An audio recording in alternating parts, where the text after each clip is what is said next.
এ কি তুমি? কি দেখছো? Nothing. Good morning. Morning. You are very lucky. বর সকালবেলা বাইকে করে কলেজ পৌঁছে দিয়ে গেল, আর সকাল সকাল কলেজ চলে আসা মানে তো বাড়ির কোনো কাজ করতে হয় না। সবাই বলে মেয়েদের জীবন নাকি খুব দুঃখের, মেয়েদের নাকি সারা জীবন খুব কষ্ট করতে হয়, কিন্তু তোমার তো ঠিক উল্টো। তোমার লাইফে আনন্দই আনন্দ। বরকে হাতে রাখার কিন্তু ফায়দা আছে, তবে এসবের ক্রেডিট কিন্তু শুধুমাত্র তোমারই। এক্সকিউজ মি, তুমি ভুলে যেও না আমরা ক্লাসমেট। আমরা এতটাও বন্ধু নই যে তুমি আমার ব্যক্তিগত বিষয় নিয়ে কথা বলতে পারো। আচ্ছা, তুমি তো নিজে মেডিকেল স্টুডেন্ট, কদিন পর পেশেন্টদের সামলাতে হবে, অনেক মানুষকে নিয়ে ডিল করতে হবে। কার সাথে কোন কথা বলা যায় সেটা বুঝে নিয়ে এরপর থেকে কথা বলো। এটাও কিন্তু একটা শিক্ষা।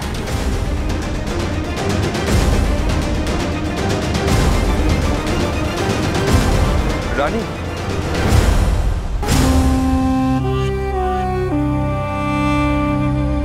বলছি তুমি কি রাগ করলে? আমি কিন্তু কথাগুলো মজা করার জন্যই বলেছিলাম। দেখো আমরা ক্লাসমেট, একটু আধটু মজা চলতেই পারে। আমি সবার সঙ্গে মজা করি না, বন্ধুদের সাথেই মজা করি। আর তুমি তো আমার বন্ধু নও, শুধুমাত্র classmate.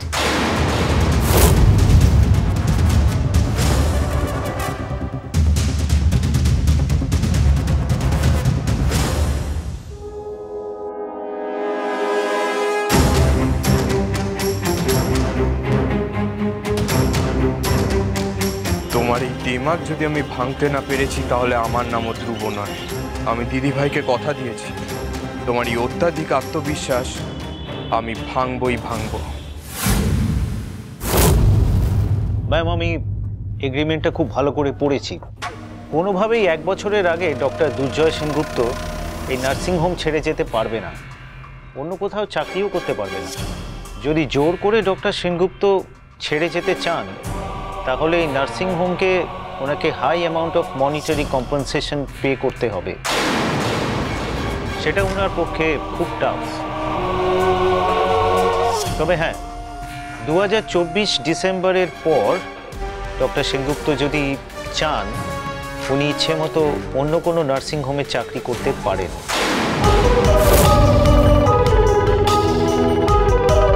Okay, thank you so much mister Sen, আপনি এখন আসতে পারেন। Thank you. Baby, good morning sir. Very good morning. কিন্তু আপনি এখানে? তার সকাল সকাল লিগ্যাল অ্যাডভাইজারে কি দরকার পড়লো? Is anything wrong? No baby, আমি তোমাকে পরে বুঝিয়ে বলবো।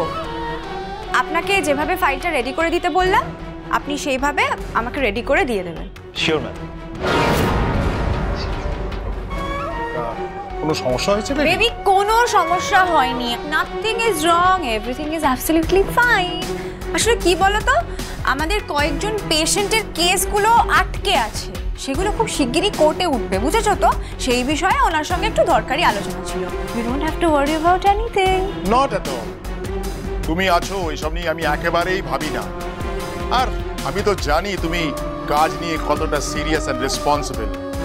অ্যাকচুয়ালি আমি তো এলাম তোমাকে একটা ইম্পর্টেন্ট জিনিস দেখাবো। কি বেবি? 1 মিনিট।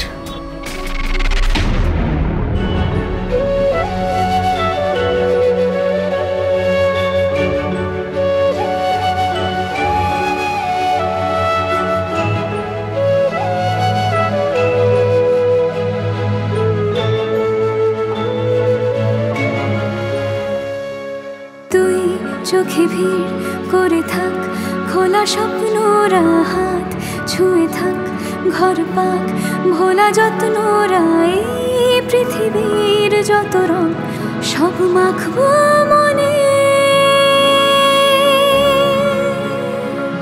মন থামে না, মানে না সে অল্পতে, কেউ জানে না কি হবে শেষে গল্পতে। দেখো, আজকে তোমাদেরকে আমি স্কেলিটন দিয়ে বোঝাচ্ছি, ঠিক আছে? পরে ক্লাসে তোমাদেরকে আমি হিউম্যান বডি দেখিয়ে বোঝাবো, ওকে?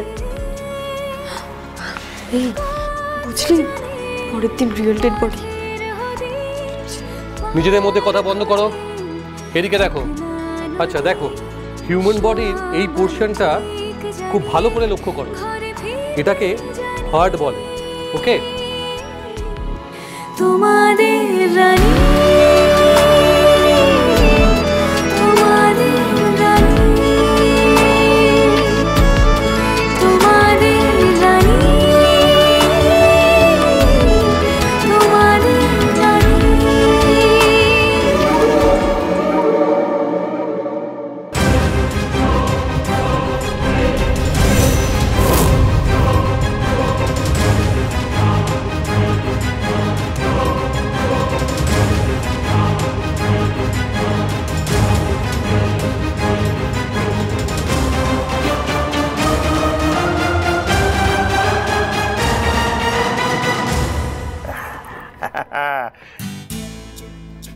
সি ভালো না?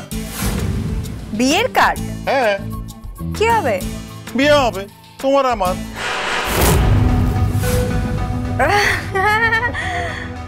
হ্যাঁ, আর সকালে রানী এগুলো আমাকে একটা ফোল্ডারে পাঠালো। গুড না? আমার তো খুব পছন্দ হয়েছে। রানী এগুলো পাঠিয়েছে তোমাকে? হ্যাঁ, দেখো আজকের পর থেকে না আমি তোর মুখ দেখতে চাই না। তোর আর আমার মধ্যে কিচ্ছু নেই, বন্ধুত্ব নেই। খুব ভালো, আমার তো এটা খুব পছন্দ হয়েছে। রানী তোমাকে কার্ডগুলো পাঠালো আর তুমিও লাফিয়ে লাফিয়ে নিয়ে চলে এলে। কেন? আরে আরে ওরাও তো চায় যে আমাদের বিয়েটা হোক, আর গতকালের ভুল বোঝাবুঝিটা তো মিটে গেছে। আর আমি চাই ওরা দুজনে আমাদের বিয়েটা অ্যাটেন্ড করুক। দুর্জয় হবে বরপক্ষ আর রানী হবে কনে পক্ষ। ভালো হবে না? ভালো হবে না ছাই, একটা কথা যদি বুঝে। বেবি, তুমি পছন্দ করে নাও, ঠিক আছে? আফটার অল তোমার আর আমার পছন্দ তো সেম। তাহলে আমি কার্ডটা ফাইনাল করে প্রিন্টে পাঠাচ্ছি। Give me high five. Yes.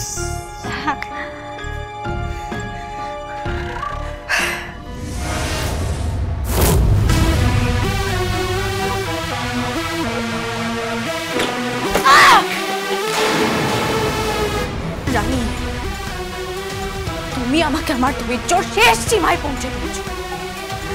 আমার জয়কে আমার কাছ থেকে কেড়ে নিয়েছো। He hates me. তুমি জানো না এর ফল কি হতে পারে? তোমার কোনো ধারণা নেই আমি কতটা ভয়ঙ্কর হতে পারে। এই ছেলেটা আমার পেছন পেছন ঘুরতো, আজ সে বড় ডাক্তার, ডক্টর দুর্জয় সেনগুপ্ত, তবুও সে আমার নয়। কি ভেবেছো তুমি জয়কে প্রোটেক্ট করতে পারবে না? তো আমি তোমাকে করতে দেবো। তোমাদের সম্পর্কের শেষ না দেখা অব্দি আমার শান্তি। আর জয়, তোর তো খুব অহংকার, তুই বিরাট বড় ডাক্তার।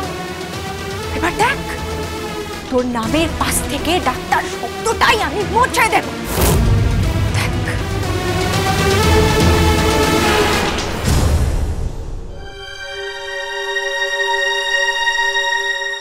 আমি না কিছু বুঝতে পারছি না। আমাকে কি পরে একটু বুঝিয়ে দিতে পারবে? আসলে লেট করে এলাম তো তাই। লেট করে কেন এলে? কলেজে তো ঠিক টাইমেই চলে এসেছিলে, ক্লাসে আসতে লেট হলো কেন? কাল থেকে লেট করো না, মন দিয়ে ক্লাসগুলো করার চেষ্টা করো, বুঝেছো? ফাঁকি দিয়ে ডাক্তারি পড়া যায় না। না না, ফাঁকি দিচ্ছি না। আসলে আমার তো নোটসগুলো নেওয়া হলো না, আর তুমি তো নিচ্ছই। তুমি যদি তোমার খাতাটা পরে দিতে, আমি কপি করে দিয়ে দিতাম।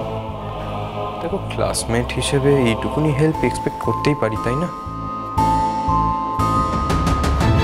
পারো, আর আমিও নোটস দিতেই পারি, কিন্তু সেটাতে কি কোনো কাজ হবে? পড়া মুখস্থ করার আগে যেটা জরুরি সেটা হলো ডাক্তার হওয়ার ইচ্ছে। সরি টু সে, তোমাকে দেখে আমার মনে হচ্ছে তুমি সিম্পলি টাইম পাস করার জন্য এখানে এসেছো। তার থেকে নর্মাল কলেজের ডিগ্রি কোর্সে ভর্তি হলেই তো পারতে। কলেজে যাওয়ার অত ঝামেলাও থাকতো না, আর মুখস্থ করেই পাশ করে যেতে পারতে।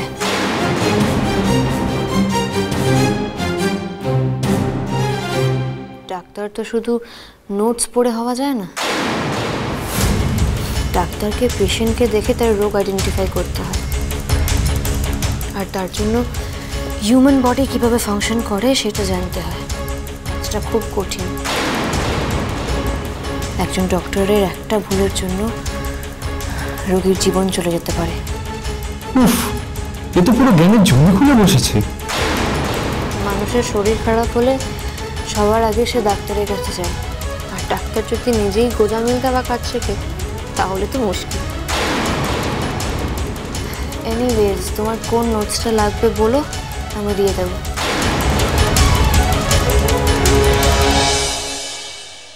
উফ দিদি ভাই, শুধুমাত্র তোর জন্য আমাকে এত ফালতু জ্ঞান শুনতে হচ্ছে। এই মেয়েটার একটু বেশি জ্ঞান, সুযোগ পাই জ্ঞান দেওয়া ঘুচিয়ে দেবো।